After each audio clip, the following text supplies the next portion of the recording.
Bienvenidas a su canal Sinceramente Apasionadas. Les habla Alfonsina. Continuamos con este maravilloso libro de Louisa May Alcott, que en el capítulo anterior, Joe está viviendo ahora en Nueva York. Ha conocido a los integrantes que viven en esa casa. Me imagino que es como una pensión. Tengo entendido que en aquella época, por causas de la guerra civil, muchas familias quedaron, pues sí, en la bancarrota, por así llamarlo, y rentaban sus mansiones como por a los habitantes que querían llegar a Nueva York y rentaban sus habitaciones. Ha conocido a un personaje que ella misma dijo: he mencionado y he hablado mucho de ese personaje. Vamos a descubrir qué nos depara el siguiente capítulo de este magnífico libro llamado Mujercitas. Capítulo 34. El amigo.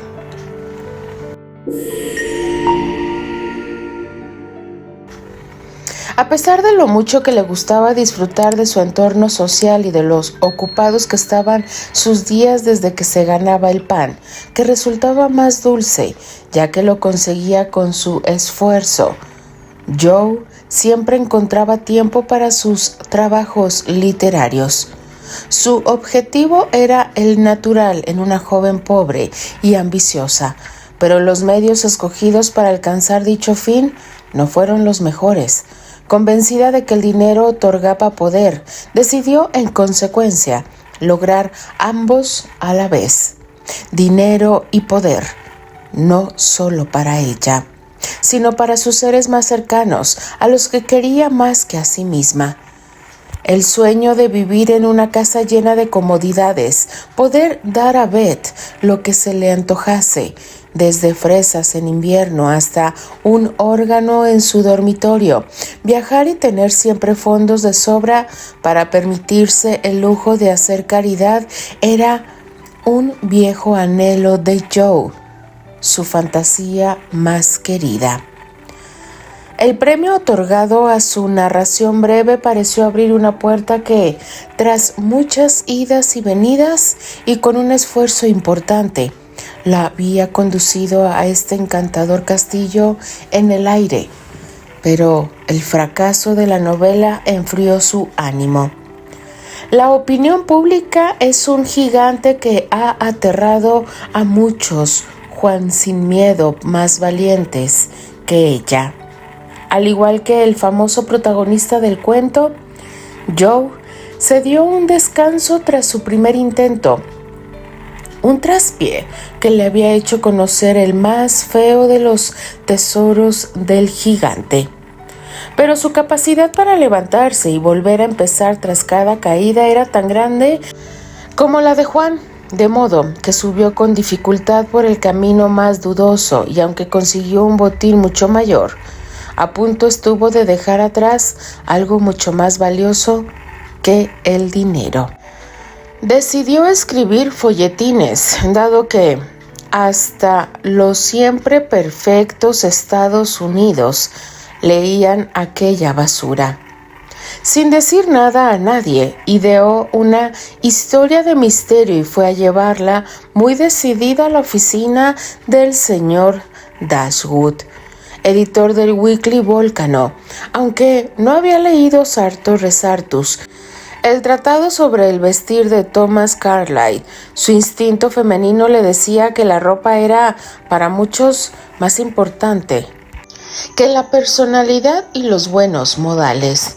De modo que se arregló lo mejor que supo y, repitiendo para sus adentros que no estaba ni nerviosa ni emocionada, subió valientemente 2 tramos sucios y oscuros de escaleras que la condujeron a una habitación desordenada, sumida en una nube de humo de puro y ante la presencia de 3 caballeros que estaban sentados con los pies sobre la mesa y que la recibieron sin bajarlos ni quitarse el sombrero.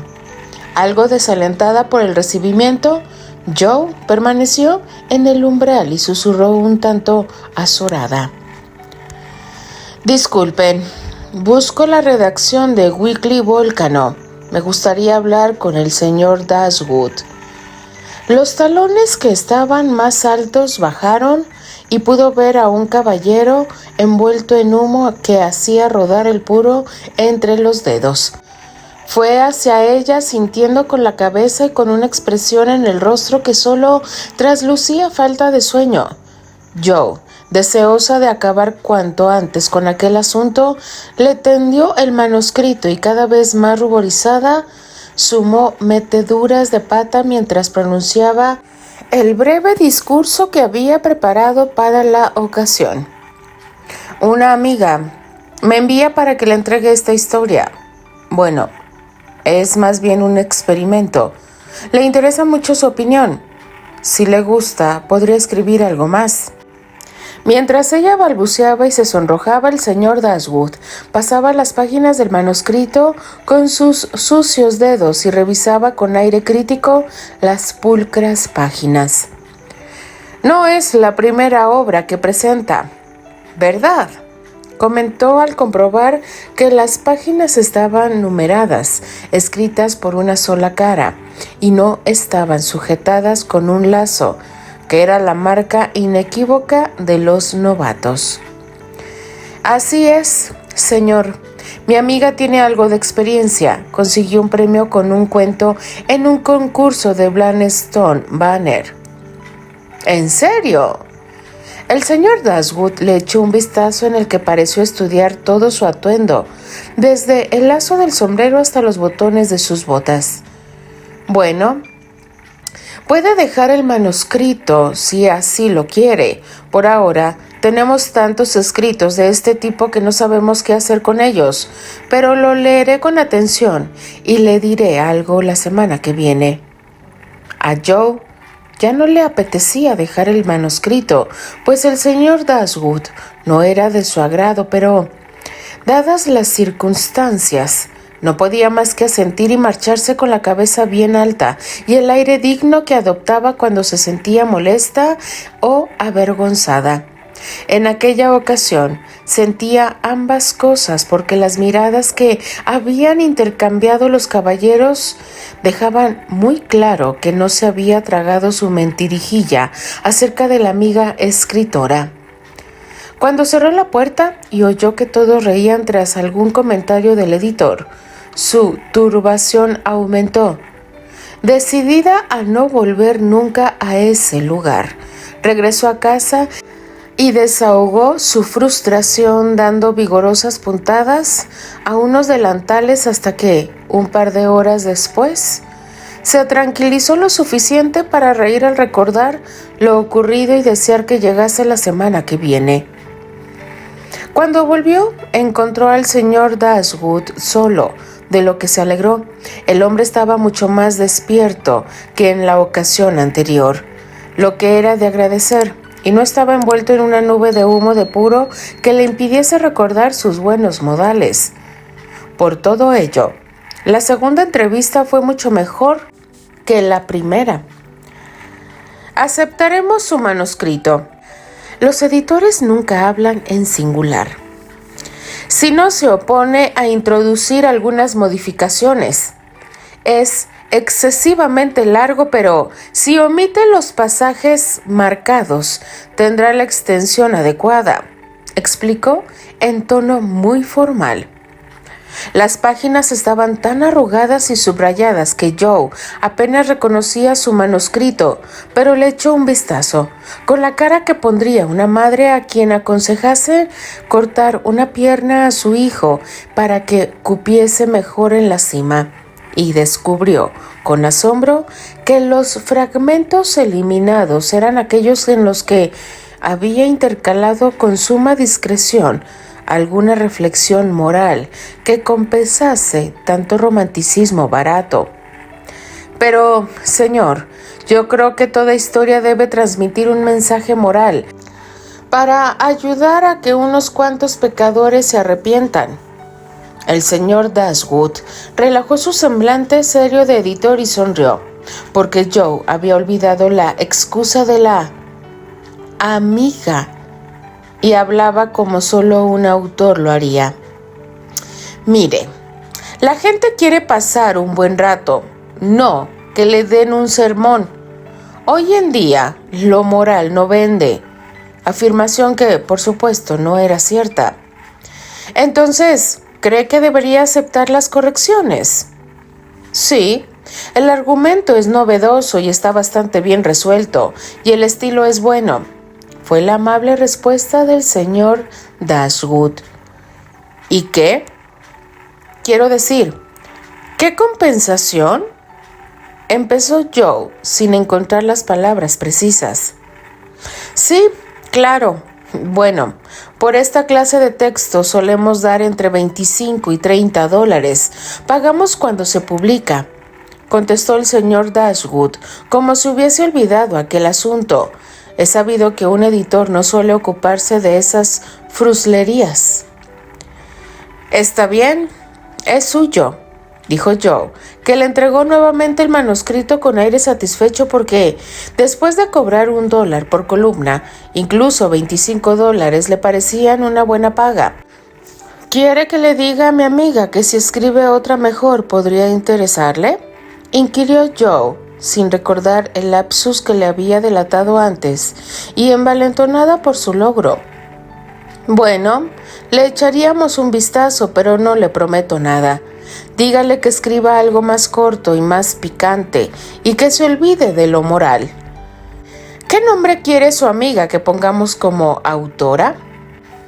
Preguntó el editor en tono despreocupado. Ninguno, por favor. No quiere darse a conocer y no tiene seudónimo literario, respondió Joe, que se sonrojó a su pesar. Como prefiera. La historia se publicará la semana que viene. ¿Vendrá a buscar el dinero o quiere que se lo envíe a algún lado? Preguntó el señor Dashwood, que sentía un deseo natural de conocer mejor a su nueva colaboradora. Vendré yo. Que tenga un buen día, señor. Cuando Joe se hubo marchado, el señor Dashwood puso los pies sobre la mesa e hizo este elegante comentario. Es pobre y orgullosa, como todas, pero servirá.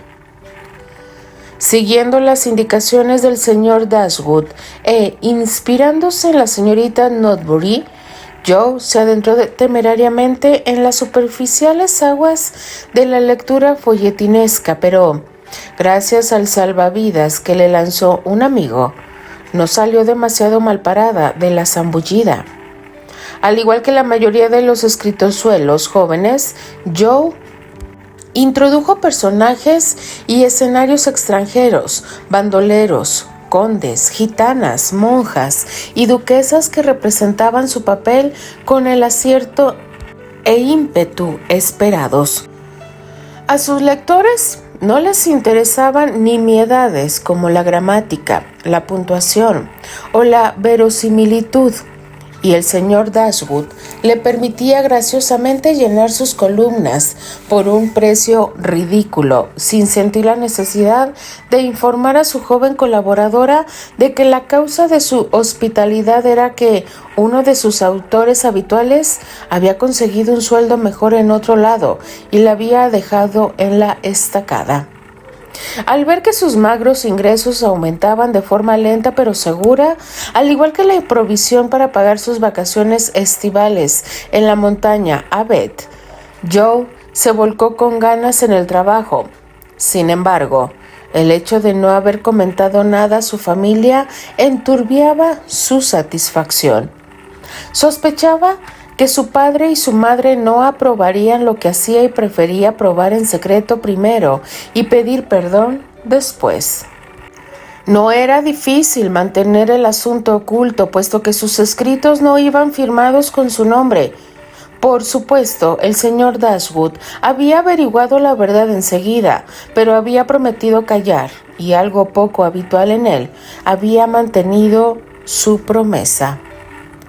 Se convenció de que no había mal en ello, puesto que se había hecho el sincero propósito de no escribir nada de lo que pudiese avergonzarse, y cuando le remordía la conciencia, la callaba pensando en lo dichoso que sería el momento en que mostrase a los suyos lo que había ganado y riesen del secreto tan bien guardado. Pero el señor Dashwood solo quería historias emocionantes, y si ella le proponía algo distinto, lo rechazaba. Así, para tener siempre en vilo al lector, tenía que echar mano sin contemplaciones detenidas de historia y amor, tierra y mar, arte y ciencia, fichas policiales y manicomios.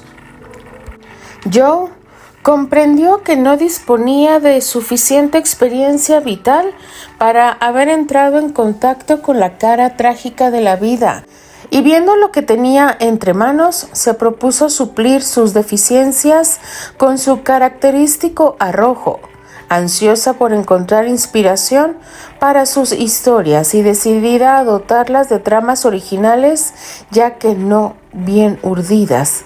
Se lanzó a buscar noticias de accidentes, sucesos y crímenes, y levantó sospechas en alguna que otra bibliotecaria al pedir libros sobre venenos. Cuando paseaba por la calle, estudiaba las fisionomías y analizaba las personalidades, buenas, malas o ni una cosa ni la otra, de quienes la rodeaban. Hurgó en el polvo de otras épocas en busca de hechos o historias tan viejas que pareciesen nuevas, y en la medida de sus posibilidades abordó la locura, el pecado y la miseria.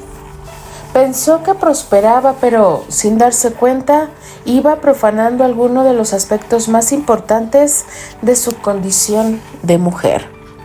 Aunque fuese en su imaginación, vivía en un entorno nocivo que la afectaba, pues tanto su corazón como su mente recibían alimentos poco nutritivos, incluso peligrosos, y aquel encuentro prematuro con el lado más oscuro de la vida, que siempre llegaba demasiado temprano para todos, había borrado demasiado rápido el rubor inocente propio de su edad. Ella, aunque no lo veía, lo sentía, porque tanto es describir las pasiones y los sentimientos de otros la llevó a especular sobre los suyos, un entretenimiento malsano al que una mente joven y saludable no se entrega voluntariamente. Y puesto que las malas acciones siempre entrañan un castigo, Joe obtuvo el suyo cuando más lo necesitaba. Desconozco si el estudio de Shakespeare la ayudó a comprender las personalidades, o si fue su instinto natural de mujer honesta, valiente y fuerte. El caso es que, mientras dotaba a sus héroes imaginarios de toda perfección, descubrió un héroe de carne y hueso que despertó su interés a pesar de sus imperfecciones humanas. En una charla con el señor Baer, le había recomendado que, para entrenarse como escritora, estudiase y describiese a las personas sencillas y verdaderas y buenas que encontrase a su paso. Joe le tomó la palabra de inmediato, centró su atención en él y lo estudió en profundidad, algo que hubiese desazonado mucho al pobre señor de haberlo sabido, puesto que el digno profesor era ajeno a todo engreimiento. Al principio, a Joe le extrañaba que todos le quisieran tanto. No era rico, noble, joven ni guapo. De ningún modo podría calificársele de fascinante, impresionante o brillante, y sin embargo resultaba tan atractivo como un fuego, y los demás se congregaban a su alrededor de forma espontánea, como si les calentase el corazón. Era pobre, pero siempre parecía estar regalando cosas a los demás. Era extranjero, pero tenía muchos amigos. Ya no era joven, pero tenía el corazón tan alegre como el de un niño. Era franco y extravagante, pero muchos consideraban que tenía unos rasgos agraciados y perdonaban sus rarezas por su buen carácter. Joe lo observaba con frecuencia para tratar de descubrir el origen de su encanto y al fin llegó a la conclusión de que era la benevolencia la que obraba el milagro. Sí, el profesor tenía alguna pena. Se sentaba con la cabeza entre las alas y mostraba a los demás su lado más risueño. Tenía arrugas en la frente, pero el tiempo le había tratado bien, tal vez en pago a lo bueno que era con sus semejantes. Las simpáticas arrugas que bordeaban su boca parecían recordar las muchas palabras amistosas pronunciadas y las risas alegres. Sus ojos nunca resultaban fríos ni duros, y sus apretones de mano efusivos y cálidos decían más que cualquier palabra. Sus ropas parecían participar del carácter hospitalario del profesor. Era como si estuvieran a gusto con él y quisiesen que se sintiera cómodo. Lo amplio de su chaleco parecía anunciar lo grande que era el corazón que cobijaba su gastado abrigo. Tenía un aire distinguido y los anchos bolsillos daban fe de las manos de los niños que solían llegar vacías e irse llenas. Hasta sus botas parecían benevolentes y el cuello de su camisa nunca estaba tieso ni áspero como el de todos los demás. Eso es, se dijo Joe cuando al fin comprendió que el mirar con buenos ojos a alguien transformaba al otro hasta el punto de que un robusto profesor alemán que zampaba la comida, surcía calcetines y llevaba la carga de un apellido que no sonaba bien, resultase bello y digno. Joe valoraba mucho la bondad, pero la inteligencia suscitaba en ella un gran respeto, y algo que descubrió sobre el profesor hizo que su estima por él aumentase aún más. Como él nunca hablaba de sí mismo, todos desconocían que en su ciudad natal era un hombre muy honrado y apreciado por su preparación y su integridad. Hasta que uno de sus conciudadanos estuvo de visita por la zona y en una charla con la señorita Norton divulgó el dato. Joe se enteró por ella y le agradó mucho más en la medida que el señor Baer lo había mantenido en secreto. Aunque en Estados Unidos solo era un hombre pobre maestro de lengua, en Berlín era un famoso profesor. Para Joe, aquel descubrimiento, sumado al hecho de que llevase una vicia hogareña y trabajase tanto, confería un aire mucho más romántico a su historia. Pero aún le faltaba descubrir otro don más portentoso que el intelecto, y todo ocurrió de forma inesperada. La señorita Norton se codeaba con los círculos literarios, algo con lo que Joe no podía sino soñar. La solterona, en su deseo de apoyar a la ambiciosa muchacha, accedió a que tanto ella como el profesor la acompañasen en algunas de sus salidas. En una ocasión los invitó a acudir a una velada que se celebraba en honor de varias personalidades. Joe iba preparada para inclinarse y venerar a los personajes a los que adoraba con juvenil entusiasmo. Sin embargo, su reverencia por los genios sufrió un duro revés aquella noche y tardó un tiempo en recuperarse del impacto que le produjo descubrir que aquellas grandes criaturas eran, al fin y al cabo, hombres y mujeres.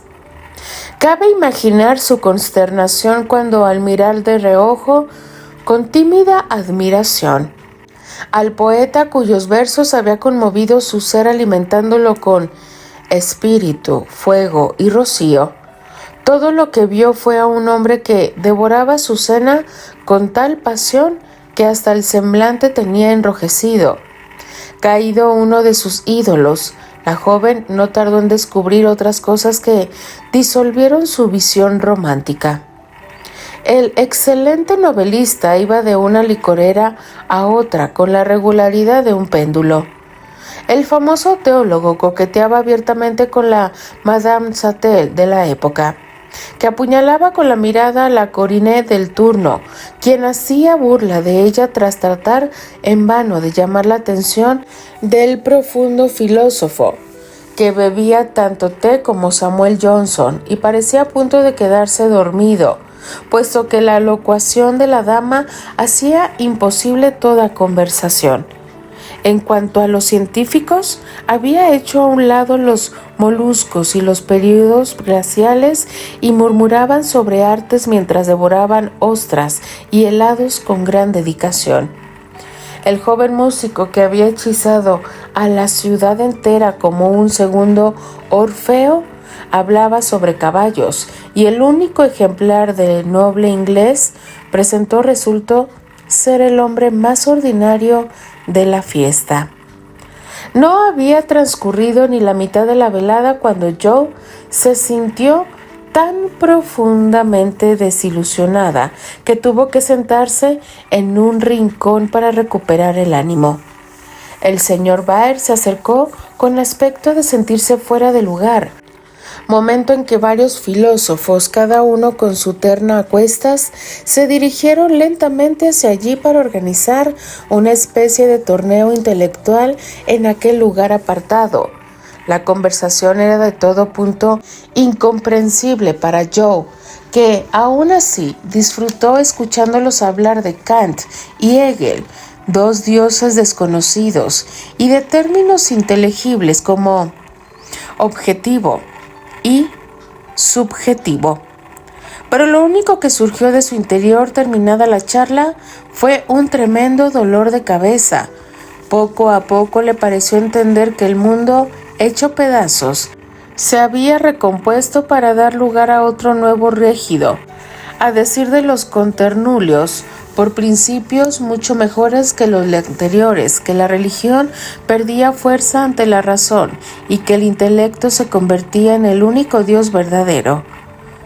Joe no entendía mucho de filosofía ni de metafísica, pero aquellas ideas le provocaron una curiosa emoción que era a la vez placentera y dolorosa.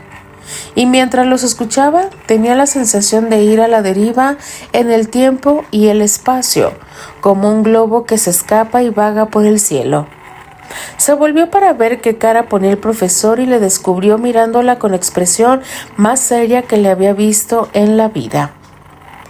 Él meneó la cabeza y la invitó a alejarse de allí, pero ella, que escuchaba embelesada hablar de la libertad de la filosofía especulativa, permaneció en su silla, con la intención de averiguar en qué se podía confiar una vez aniquiladas todas las viejas creencias. El señor Baer se mostraba cohibido, reacio a dar a conocer su opinión, no porque la tuviese meditada, sino porque era demasiado sincero y formal para hablar por hablar. Miró a Joe y a varios de los jóvenes que había acudido, atraídos por el resplandor de aquel ejercicio de pirotecnia filosófica. Frunció el entrecejo y tuvo ganas de intervenir para impedir que alguna de aquellas almas jóvenes tan impresionables se dejasen engañar por los fuegos artificiales y una vez terminado el espectáculo acabara con solo un palito vacío o una mano quemada.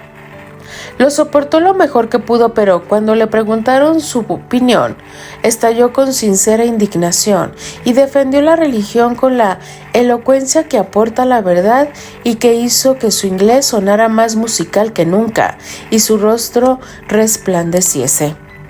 El combate fue duro puesto que los filósofos eran buenos argumentando, pero él no se dio por vencido y se mantuvo fiel a sus principios hasta el final. Y mientras le oía, el mundo volvió a recuperar el sentido que tenía para Joe. Las viejas creencias que tenía tanto había perdurado parecían nuevamente mejores que las nuevas. Dios no era una fuerza ciega y la inmortalidad no era un cuento hermoso, sino una bendición real. Volvió a sentir la tierra firme bajo sus pies, y cuando el señor Baer hizo una pausa para ganar tiempo, no porque le hubiese convencido, Joe sintió el impulso de aplaudir y darle las gracias.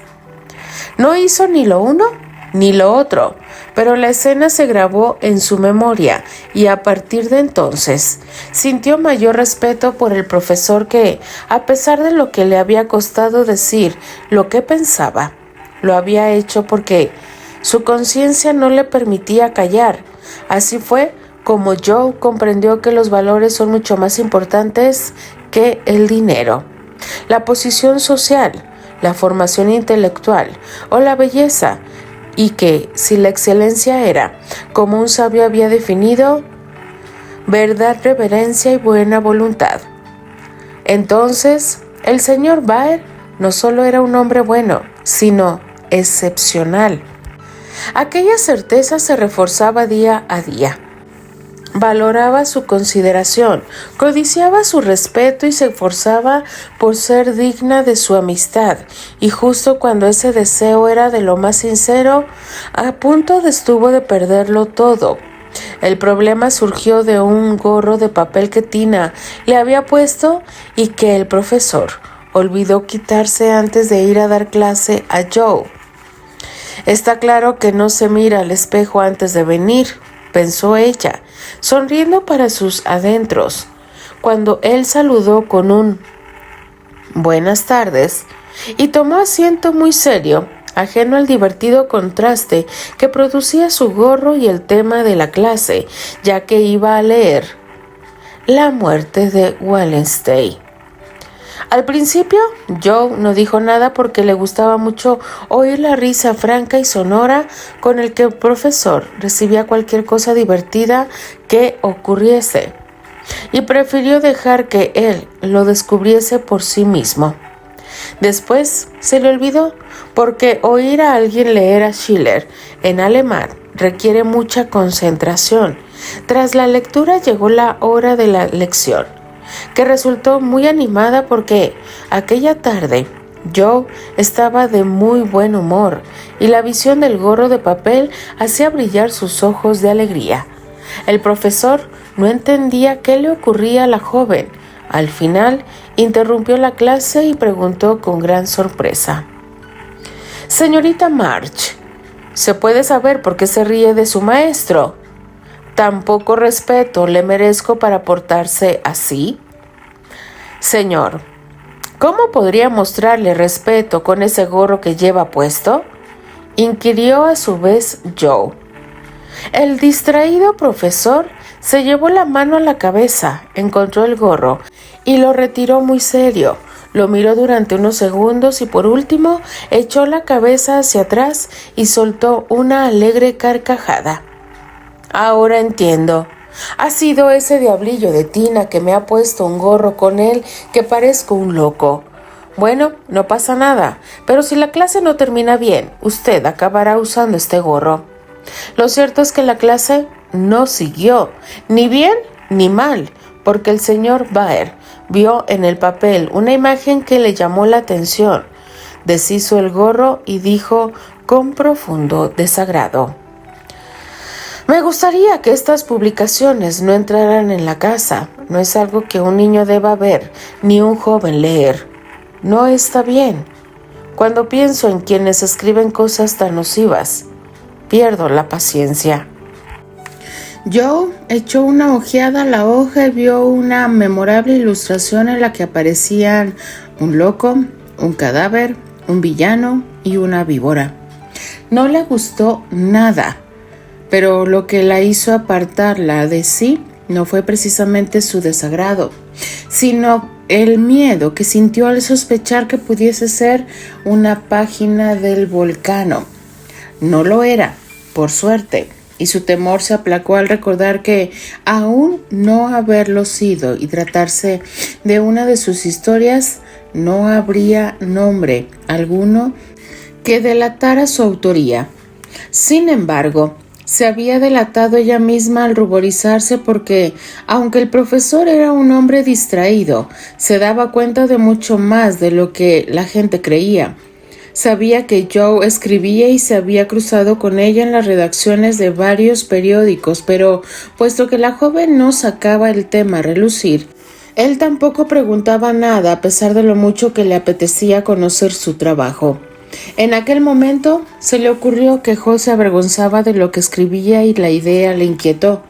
En lugar de decirse: «No es asunto mío, no tengo derecho a opinar», como hubiese hecho la mayoría, pensó que Joe era joven y pobre, una muchacha que se encontraba lejos de casa y del cuidado de su madre y de su padre, y sintió un impulso de ayudarla tan espontáneo y natural como el que le hubiese llevado a salvar a un niño que hubiese descubierto ahogándose en un estanque. Todos estos pensamientos pasaron por su mente en un minuto, sin que se traslucieran en su rostro, y al cabo de un rato, una vez olvidada la página de periódico, cuando Joe empezó a coser, dijo en tono distendido pero con seriedad: «Hace bien al alejarlo de usted. La idea de que una jovencita pueda ver tales cosas me desagrada mucho. A algunos estas historias les parecen entretenidas, pero yo antes dejaría que mis hijos jugasen con pólvora que con esa basura nociva». «Tal vez más que nociva sea simplemente tonta.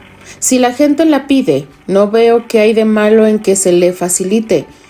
Muchas personas honradas se ganan la vida decentemente escribiendo esta clase de historias», apuntó Joe, dando cada puntada con tanta fuerza que se creaban surcos en la tela. «La gente también pide whisky, y no por ello usted o yo accederíamos a venderlo. Si esas personas honradas supiesen el daño que causan, no pensarían que se ganan la vida de una forma tan decente. No tienen derecho a envenenar el confité y ver cómo los niños lo comen. No, deberían reflexionar y barrer las calles antes de hacer algo así». El señor Baer habló con vehemencia y fue hacia la chimenea con el papel arrugado en la mano. Joe permaneció callada y pareció que el fuego la alcanzaba también a ella, porque notaba que las mejillas le ardieron durante mucho rato después de que el gorro de papel hubiese quedado reducido a humo y hubiese escapado por la chimenea. «Me gustaría poder quemarlos todos», musitó el profesor mientras volvía a su lugar con aire satisfecho. Joe imaginó la pira que el profesor organizaría con los manuscritos que guardaba en su habitación, y la forma en que se ganaba el pan comenzó a remorderle la conciencia. Entonces, para consolarse, se dijo: «Mis relatos no son así, no son tontos ni nocivos, no tengo por qué preocuparme». A continuación cogió el libro y dijo con cara de alumna aplicada: «Señor, podríamos seguir. Me comportaré y no volveré a reírme». «Eso espero», dijo él por toda respuesta, aunque quería decir mucho más de lo que imaginaba, y la mirada seria y tierna que le lanzó le hizo sentir como si llevase grabado en la frente el nombre Weekly Volcano en letras grandes. Tan pronto como subió a su habitación, Joe sacó los manuscritos y los releyó todos con suma atención. El señor Baer era algo miope, usaba gafas y ella se las había probado en alguna ocasión. Le había hecho mucha gracia ver cómo agrandaban las letras del libro. En aquel momento se sintió como si llevase puestas las gafas mentales o morales del señor Baer, porque los defectos de aquellas pobres historias le resultaron tan evidentes que sintió un profundo abatimiento. «Son una verdadera basura», se dijo, «y si sigo, pronto serán peor que basura, porque las últimas son aún más folletinescas que las primeras. He actuado sin pensar y me he hecho daño a mí misma y a otros solo por conseguir algo de dinero. Está claro que son malas porque no puedo leerlas en conciencia sin sentirme terriblemente avergonzada. ¿Qué haría si lo descubriesen en casa o llegasen a manos del señor Baer?» Joe se sonrojó solo de pensarlo y quemó todos los manuscritos de la cocina, donde crearon una llamarada que casi prende en la campana. «Sí, este es el lugar que merece tanta tontería inflamada. Prefiero arriesgarme e incendiar la casa antes de permitir que alguien se queme con la pólvora de mi creación, se dijo mientras veía cómo el demonio de Jura ardía hasta quedar convertido en una oscura ascua con fieros rojos. Cuando todo el trabajo de los últimos 3 meses quedó reducido a un montón de cenizas, Joe se sentó en el suelo, muy seria, con el dinero en el regazo, y se preguntó qué debía hacer con sus honorarios. Creo que todavía no he hecho demasiado daño y puedo conservar el dinero a cambio del tiempo invertido. Concluyó para sus adentros, tras mucho meditar. Luego añadió para sí, perdiendo la paciencia: ¿cómo me gustaría no tener conciencia? Es un incordio. Si no me preocupase actuar bien, no me sentiría mal al no hacerlo y lo pasaría en grande. A veces, no puedo por menos de desear que papá y mamá no hubiesen sido tan escrupulosos en estas cosas. Ah, Joe, en lugar de desear eso, da gracias a Dios de que tus padres sean tan escrupulosos. Y apiádate de las almas que no han tenido tan buenos guardianes para protegerlos con principios que pueden parecer los muros que una prisión a las jóvenes impacientes, pero que, con el tiempo, demostrarán ser cimientos sanos para la formación de una buena mujer. Joe no volvió a escribir esa clase de historias, convencida de que el dinero no la compensaba. Pero, como suele ocurrir a la gente con su carácter, se fue al otro extremo. Estudió la obra de la señora Sherwood, la señorita Edgeworth y Hannah More, y escribió una obra que, más que un relato de ficción, parecía un ensayo o un sermón moral. Aquella opción no acababa de convencerla, ya que, dada su alegría y naturaleza romántica, se encontraba tan incómoda con aquel nuevo estilo como se habría sentido de haberse disfrazado con uno de esos trajes rígidos y voluminosos que utilizaban en el siglo pasado. Envió aquella gema didáctica a varios mercados, pero no encontró comprador. Y hubo de convenir que el señor Dashwood en que lo moral no era comercial. A continuación probó con cuentos para niños, de los que podía haber prescindido de no haber querido lucrarse con ellos. En un afán mercenario, la única persona que le ofreció una suma suficiente para que mereciese la pena que se aventurara en el mundo de la literatura infantil fue un caballero rico que creía que su misión en la vida era convertir a los demás en su credo particular. Pero, por mucho que le agradase la idea de escribir para niños, Joe no podía consentir que todos los menores traviesos acabasen devorados por osos o embestidos por toros furiosos solo porque no acudieran los sábados a una determinada escuela de catequesis, que todos los niños buenos que si lo hacían recibiesen a cambio toda suerte de bendiciones, desde pan de jengibre dorado hasta coros de ángeles que los escoltaban cuando dejaban este mundo. Entre salmos y sermones pronunciados con su lengua ceseñantes. Así pues, en vista de que nada bueno salía de aquellos intentos, Joe tapó el tintero y dijo, en un arranque de humildad: no sé nada. Esperaré hasta que sepa hacerlo mejor antes de volver a intentarlo, y mientras tanto, barreré las calles si es preciso. Y esa decisión fue la prueba de que, como en el cuento La segunda caída de la mata de Judías, le había hecho mucho bien. Mientras la revolución interior continuaba, la vida real seguía tan llena de trabajo y vacía de acontecimientos como de costumbre, y nadie, excepción hecha del profesor Baer, se percataba de que, a ratos, Joe parecía seria o triste. Él la observaba sin que ella se diese cuenta, para ver si su reprimienda había surtido efecto. La joven había pasado la prueba y él se sentía satisfecho porque, aunque ninguno de los dos comentó nada, sabía que Joe había dejado de escribir. Lo adivinó no solo por el hecho de que su dedo índice ya no estaba manchado de tinta, sino porque ahora se quedaba abajo después de la cena. No había vuelto a coincidir con ella en las redacciones de los periódicos y estudiaba con tenaz paciencia, lo que indicaba sin lugar a dudas que había accedido a emplear su mente en asuntos, si no más gratos, cuando menos más útiles. Él la ayudaba de muchas maneras, con lo que demostró ser un auténtico amigo, y Joe estaba feliz. Mientras la pluma descansaba, ella aprendía mucho más que alemán y sentaba las bases para su propia historia romántica. Pasó un invierno muy agradable y no dejó la casa de la señora Kirke hasta el mes de junio. Cuando el día de su partida se acercaba, todo el mundo se entristeció. A los niños no había quienes los consolara, y el señor Baer iba con el cabello despeinado y encrespado, porque siempre se lo pasaba cuando estaba inquieto. «Se va a casa.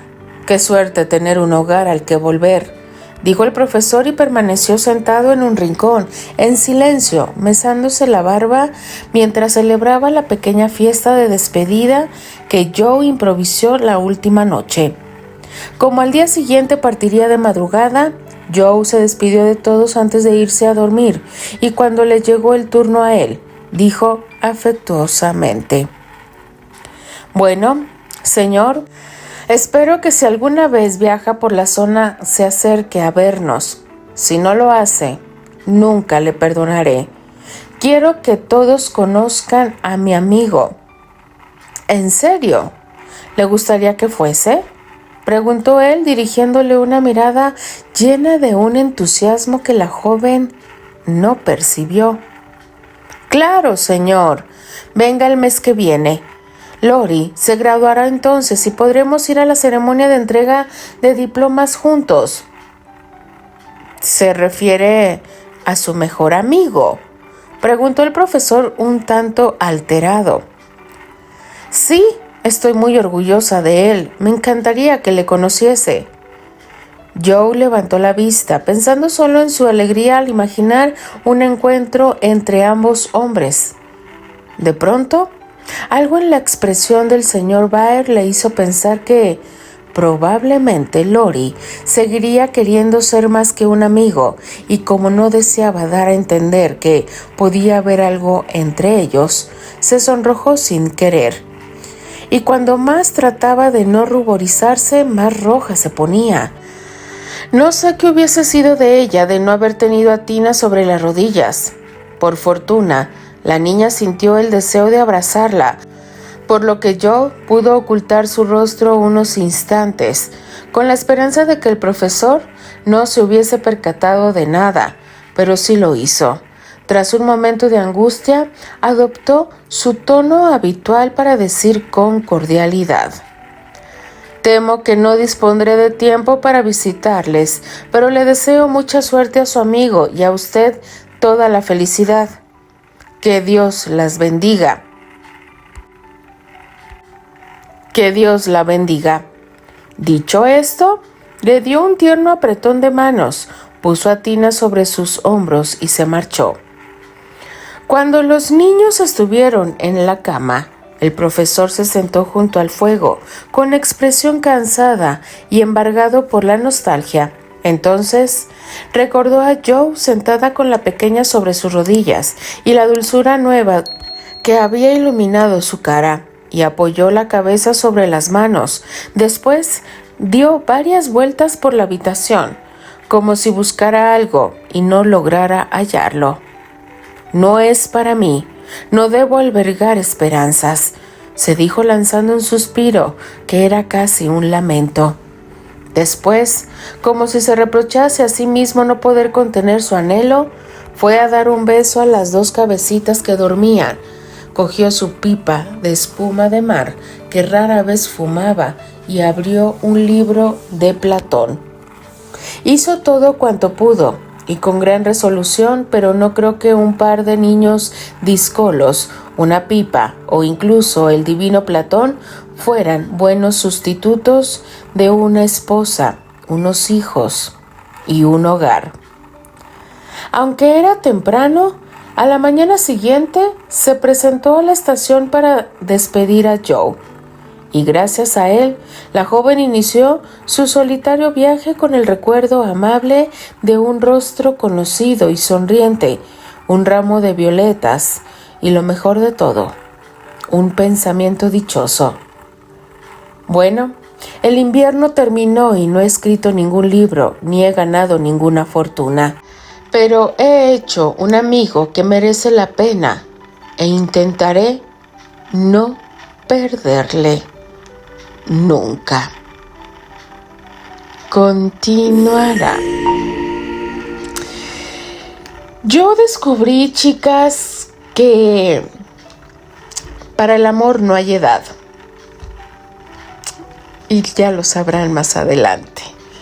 De verdad que debe ser muy interesante, bastante interesante este tema, porque presiento yo que el profesor siente algo más que una amistad por Joe. Denle like a la narración, chicas. Déjenme sus maravillosos comentarios. Yo simplemente me despido. Les habla Alfonsina, la chica de los labios rojos, y de parte de las apasionadas, nos escuchamos en el siguiente capítulo. Adiós.